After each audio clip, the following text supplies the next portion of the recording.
There's a disconnect often between what we know rationally and what we feel, especially in cases of abuse and trauma in childhood. Look at me, son. It's not your fault.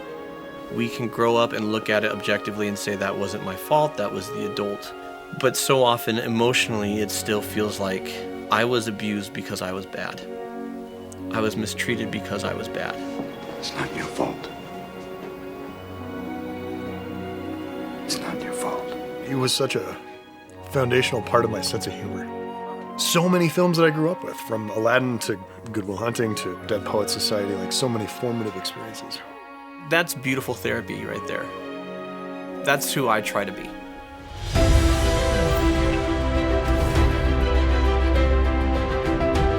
Hello and welcome to Cinema Therapy. Who are you? I'm Jonathan Decker, licensed therapist, and I love movies. I'm Alan Seawright, professional filmmaker. I also love movies, but in addition, I need therapy. What are we doing today, brother? We're gonna react to some stuff, and by we, I mean you. Therapist reacts! Therapist reacts!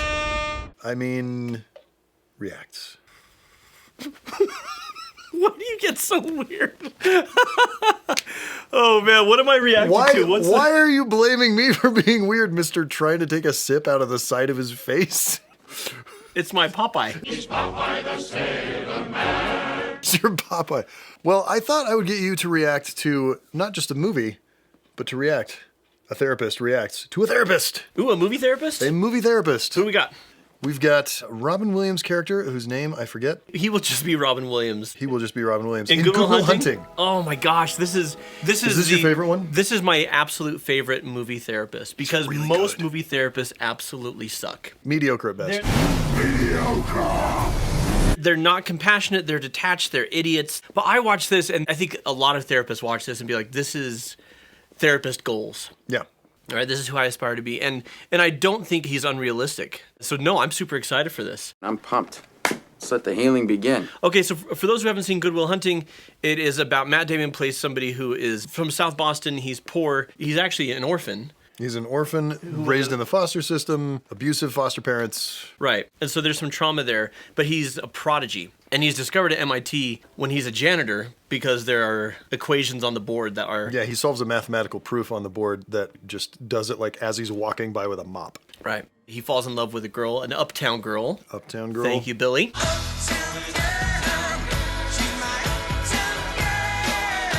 And there's a lot of things that he is scared of. And he comes across with a lot of bravado to mask that he's scared. But he gets into a fight and the professor gets him out of jail on the condition that he works math with the professors of MIT and that he gets therapy. And he burns through all the therapists before he gets to Robin Williams.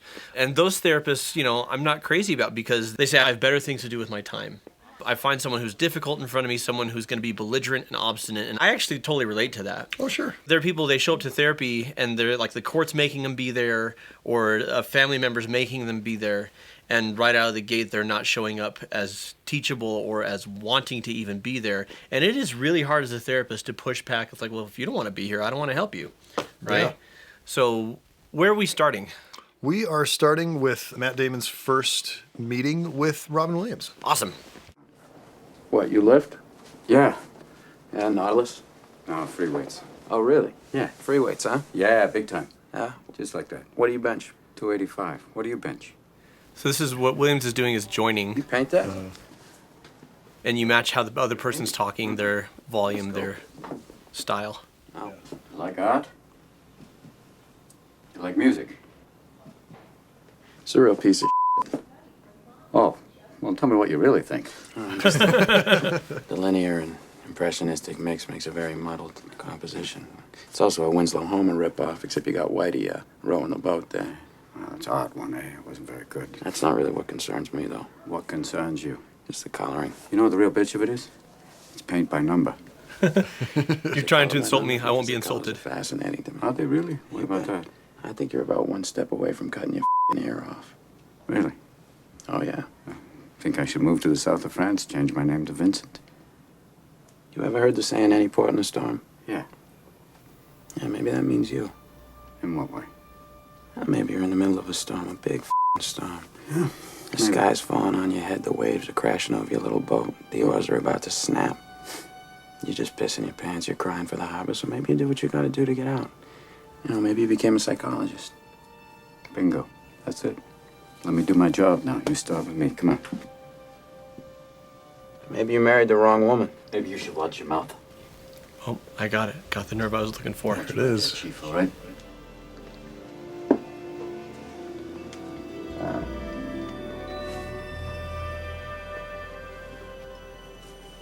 Well, that's it, isn't it? You married the wrong woman. What happened? Why'd she leave you? Was she, you know, banging some other guy? If you ever disrespect my wife again, I will end you. I will end you. Got that, Chief? Time's up. Yeah. So we'll get to this in a second, but it's such a power struggle.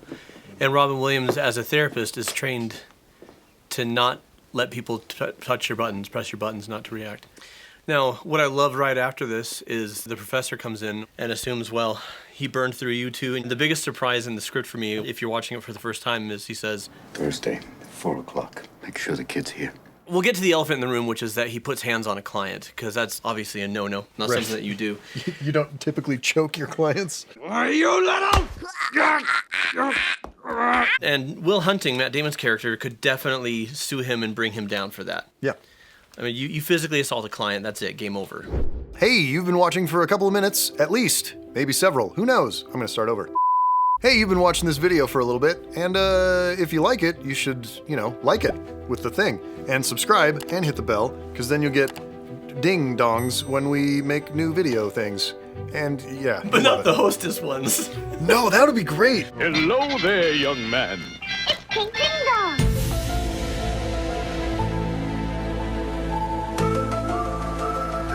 Can we send everybody ding-dongs? We cannot. We can't. We are not making this promise. Sorry, we won't do that. Disappointed! Let's talk about the scene itself. So, Williams knows, and I forget his character's name because he's just Robin Williams. Sean something. I know, but I want him to be Robin Williams. He's just Robin Williams. Because he's so magnificent. Can we take a moment to... I just miss him. I do. I really do. It means so much. Why do you miss him so bad? He was such a foundational part of my sense of humor. Yeah. Like the first stand-up album I ever got was Robin Williams. It's probably filthy. My parents did not know that I had it. His stand-up was often filthy, but it was always so energetic. And, we know now some of the reason that it was so energetic and why he was so sort of manic on stage is because he was manic. Yeah. He was suffering. He was dealing with a lot. So many films that I grew up with, from Aladdin to Good Will Hunting to, Dead Poets Society, like so many formative experiences. And I feel like growing up with Robin Williams, this isn't true for a lot of actors, but you actually feel like you get to know him through his films. Mm-hmm. You were talking in another one of our episodes about how they access real emotions to actually feel. Robin Williams had a life full of pain, but also full of laughter, and by all accounts, a genuinely Joy. warm, Yeah. loving person. And it comes across in his films. And so what his character does as a therapist in Good Will Hunting, as we'll see later on, is he does the type of therapy that I really believe in. You've heard me say this on other episodes. Dr. Irwin Yalom said it's the relationship that heals. And we get so fixated on techniques or styles, and all of that is supplementary. Because I can master all the techniques, I can master all the styles, I can stay immersed in the research and current with the research, and if I can't connect with people, I'm not going to be a great therapist. Yeah, none of that matters, really. And I have also met therapists who maybe weren't the best when it came to technique, but man, they could connect. Yep. So Will Hunting comes in, he doesn't want to be there. His idea is that, okay, in order for me not to go back to jail, I have to go to therapy. But if I piss off all the therapists and no one wants to work with me, maybe I can get out of it. He'll be fine. I mean, he was happy to do the math. That's what he says. I'll do the math, but I don't want to do therapy, right? Yeah. And so because he's kind of forced to go, he's just blowing through them. And Robin Williams is prepared for it. I used to work with at-risk teenagers. Mm-hmm. I was a therapist and a case manager at a juvenile detention center in Alabama. I bet that went well. It was that. Yeah. I mean, the kids weren't off-the-chart geniuses like Will Hunting, like Right. very few people on planet Earth are. But coming in, like, I'm going to come in and try and establish dominance over the therapist. in the words they would have used, I'm going to make this therapist my bitch. Yeah, I'm going to shock you. I'm going to piss you off. I'm going to whatever. Yeah, I'm going to scare you, shock you, piss you off, make you not want to work with me, or I'm just going to set the tone and I'm going to establish the sessions. And if you want to take control, then you're going to have to be a real ass about it. Right. Right? And what I love about Robin Williams' portrayal of a therapist here, and what a really good therapist does, is someone does something extreme and you don't match it. Right. And so Will is trying to find the weaknesses and trying to poke and prod. And Robin Williams just deflects with good humor. Or there are times when Will Hunting tries to insult him. Instead of being insulted, he says... You know what the real bitch of it is? It's paint by number. He takes it one step further. It's a paint by numbers. Paint by numbers. It's a very, very good script written by Damon and Affleck. And it's so good that those Robin Williams bits, I don't know if that was Robin Williams, riffing, which he's infamously capable I'm sure there's of doing. at least some in the movie. Yeah, how much of it is that, and how much did they actually just write for him? And how much did they go, boy, I hope we get Robin Williams for this? He's like, we've got some lines here, but he'll do better. That is a valid question. So Williams doesn't rise to it, but he does something called joining, which is what therapists do. If I have somebody in my office and they are depressed and sad, then I don't need to be depressed and sad, but I should probably be a little bit more soft-spoken and bring my energy down. If I have somebody who's angry, it's okay for me to match, because, and they teach you that in school, people feel at ease in your office. Now, some could say that's manipulative or a technique, but I just think it's a good people skill. Yeah, that's just called people skills. Right? Like, if you want to connect with somebody, kind of come to their level wherever they're at. Like, Yeah. That's just human nature. And you want to do that except when someone's trying to provoke you. Right. From a screenplay perspective, from a character perspective, from what you know about Matt Damon's character, why didn't he press charges? Why didn't he? Because of his background, both, as an abused foster kid and just growing up in tough South Boston neighborhood, Robin Williams is from Southie, and they're, kind of going back and forth about that a little bit. And he sees, okay, you're not just a robot. Yeah. Like, I can get to you, but it's not going to completely destroy you or make you not take me seriously anymore. Yeah. I just noticed that his sweater and his beard and hair just sort of blend into one woolly monster. You've never looked at a woman and been totally vulnerable. Known someone that could level you with her eyes. Feeling like God put an angel on earth just for you. Who could rescue you from the depths of hell. And you wouldn't know what it's like to be her angel. To have that love for her be there forever. Through anything. Through cancer. And you would know about sleeping sitting up in a hospital room for 2 months, holding her hand, because the doctors could see in your eyes that the terms visiting hours don't apply to you. You don't know about real loss, because that only occurs when you love something more than you love yourself. I doubt you've ever dared to love anybody that much. I look at you, I don't see an intelligent, confident man. I see a cocky, scared, sh**less kid. But you're a genius, Will. No one denies that. No one could possibly understand the depths of you. But you presume to know everything about me because you saw a painting of mine. You ripped my life apart. You're an orphan, right?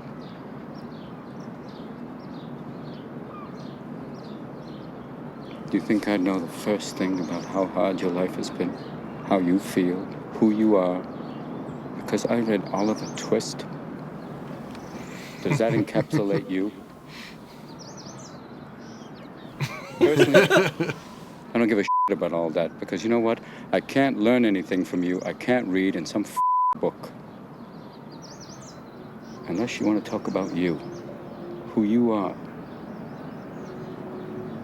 Then I'm fascinated. I'm in. But you don't want to do that, do you, sport?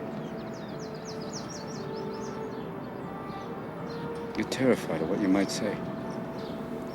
This is such good writing. It's really, really good. I've said it before, and I'll say it as many times as I can. The best special effect in Hollywood is this. It is an actor's face. If you have Robin Williams delivering those fantastic lines, you don't need a lot. You don't need music. You don't need cuts. You don't need anything. Towards the end of that, it gets to Matt Damon's face, I love that the first cut to him is just him blankly staring. There's no expression on his face. There's no nothing. But as an audience member, you can see, without him doing a whole bunch of facial gymnastics, you can see the wheels turning and him just like breaking down inside and going, yeah, he's got me. Yeah, and he doesn't want to show it. Yep, he's just trying to hide it.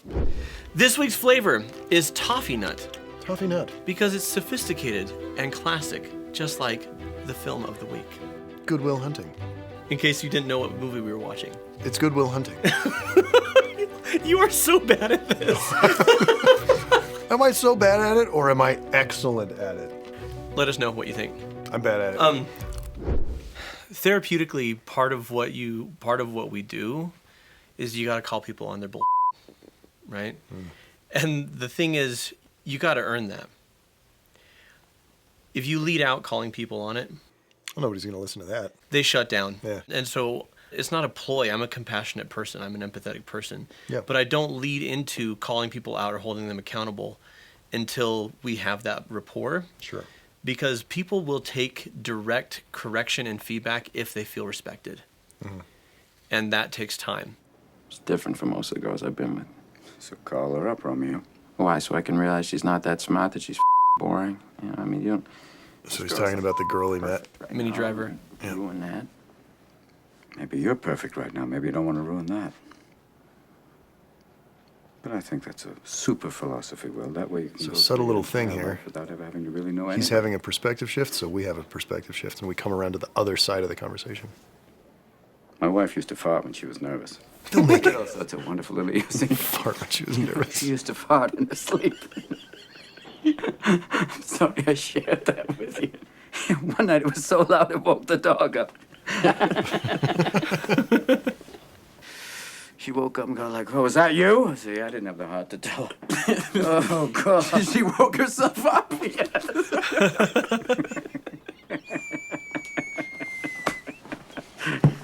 Oh, Christ. But Will, she's been dead 2 years, and that's the shit I remember. You know, little things like that. Yeah, but those are the things I miss the most. The little idiosyncrasies that only I knew about. That's what made her my wife. Oh, and she had the goods on me, too. She knew all my little peccadillos. People call these things imperfections, but they're not. Oh, that's the good stuff. And then we get to choose who we let into our weird little worlds. You're not perfect, sport. And let me save you the suspense.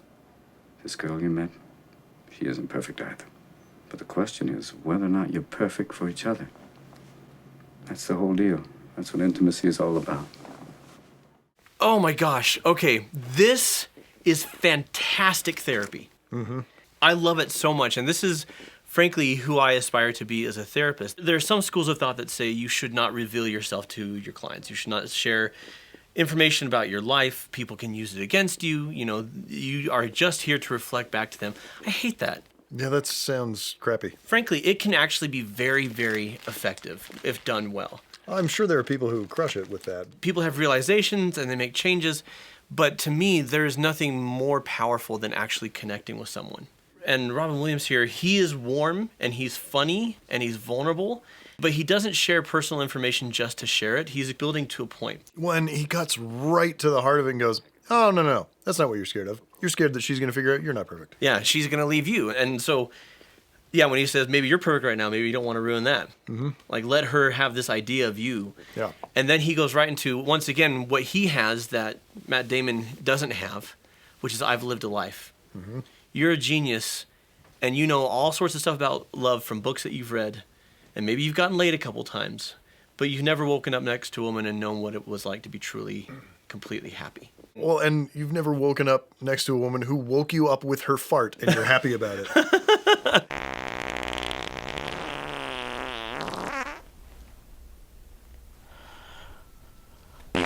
I've heard that he improvised the fart thing. He has to have improvised that. It just it just drips of Robin Williams. But he improvises it in character. It's not just him. It serves the purpose. It's like, oh, okay, point A to point B.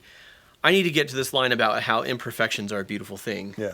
Or maybe they even had something written and he was just, it was take 3 and he's like, nah, it. We're just gonna do something. Here we go. It's me. We'll do it live. It. Do it live. I'll write it and we'll do it live. And but they really sell it. But that's beautiful therapy right there. That's who I try to be. So what do you really want to do?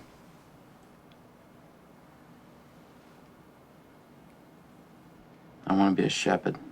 Really? I want to move up to Nashua, get a nice little spread, get some sheep, and tend to them. Maybe you should go do that. What? You know, if you're gonna jerk off, why don't you just do it at home with a moist towel? You No. Time's not up yet. Yeah, it I'm is. not leaving, no. Listen, you're not gonna answer my questions. You're wasting my time. What? I thought we were friends. What do you mean you... Playtime's over, okay? Well, why are you kicking me out, Sean? You're lecturing me on life? Look at you burnout. What winds your clock? The attacks. Where's your soulmate? You want to talk about soulmates? Where is she? Dead. That's right, she's dead. She dies, and you just cash in your chips and you walk away? Hey, at least I played a hand. Oh, and you played a hand and you lost. You lost a big He's back in hand. control Some now. people lose a big hand Williams like is, that he's and not have a getting sack triggered. to ante up Yep. again. Look at me. Because he knows it's coming. What do you want to do?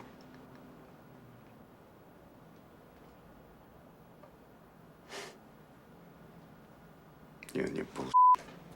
You got a bullshit answer for everybody. But I ask you a very simple question, and you can't give me a straight answer. Because you don't know. See you, Bo Peep. Bo Peep. So this is masterful boundary drawing and boundary setting. Yeah. And Damon says, I thought we were friends, right? And that's the difference between a therapist and a friend. Is not, I mean, friends can draw boundaries, but I care, but I'm not friends with any of my clients, at least until therapy is done. I have formed friendships with clients, but I'm very clear, if you're my client, we're not hanging out. Right. Which You is know? why you're not my therapist. Which is why I'm not your therapist. Exactly right. You're the internet's therapist. Greetings. I'm Jonathan Decker, licensed therapist. You nailed it. Like, Damon gets defensive and he starts deflecting and projecting onto Williams because people do this if they feel called out on their stuff. I mean, this is one reason we come to therapy is people think, well, I don't need therapy, I don't need counseling. Well, you're boxing yourself in and you don't see that you're doing it.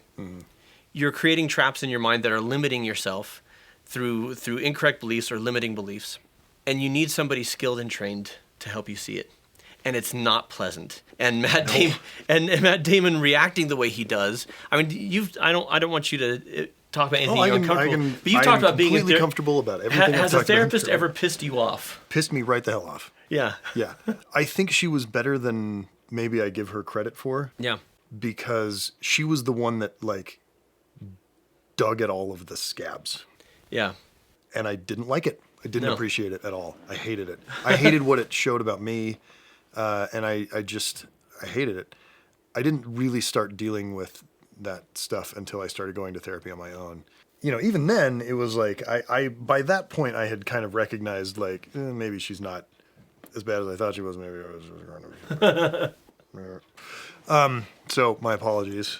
If she's you're watching. So sorry that I was kind of a dick. Yeah, it took a while for me to, process that. And then, things improved later and Yeah. totally cured. That's where we're at. I do love, as I was saying when we were watching it, I do love that Williams knows that Damon's going to try and push his buttons, and knowing that going in, he refuses to let it happen. Yeah. The first time it caught him off guard. But now he brings up his wife again. And you can see in his eyes, he's just like, oh, okay. Yeah. All right. He's like, well, I knew this was coming, and he's just like, you can leave. And I've had people in my sessions where I've done a similar thing. It's like, well, if you're not here to work, then that's fine. We can just be done. Yep. So if you want to watch Good Will Hunting, we've got the linkies down below where you can rent or buy it. Tell them about our socials, Alan. We're on social media. It is @therapy_cinema on Twitter and Instagram. You can also find us r/cinematherapy on Reddit is what it's called. Yes, Reddit. on the Reddits. We're Redditors. I've been on Reddit for a long time.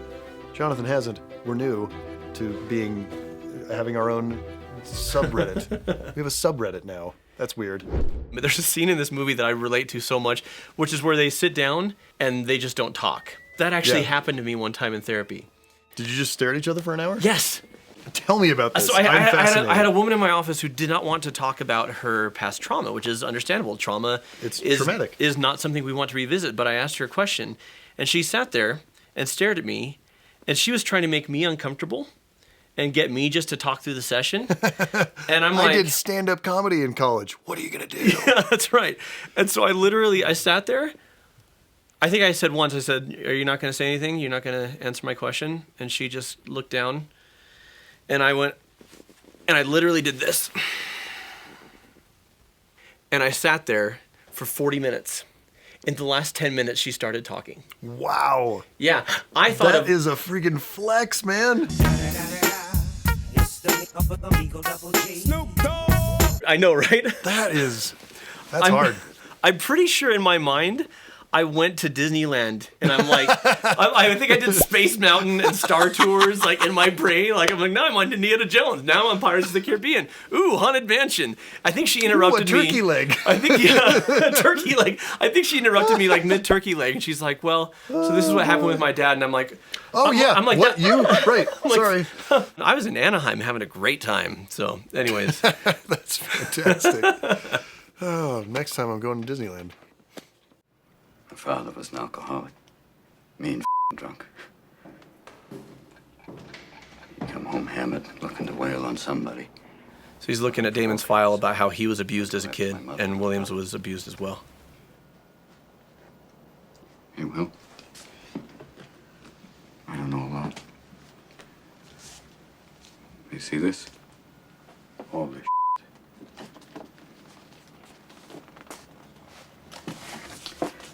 This is not your fault.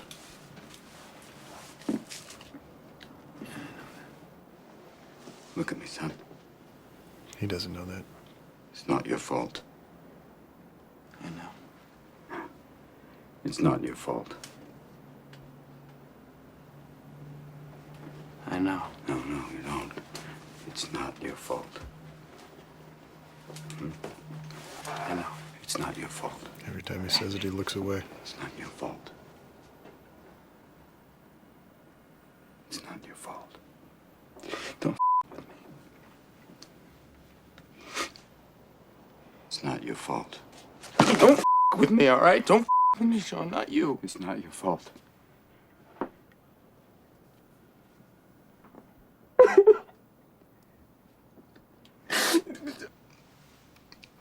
It's not your fault.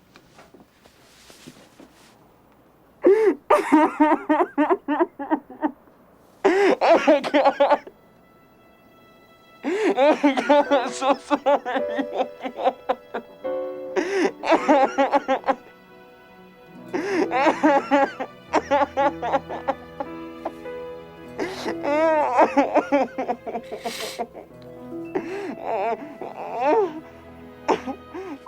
Okay?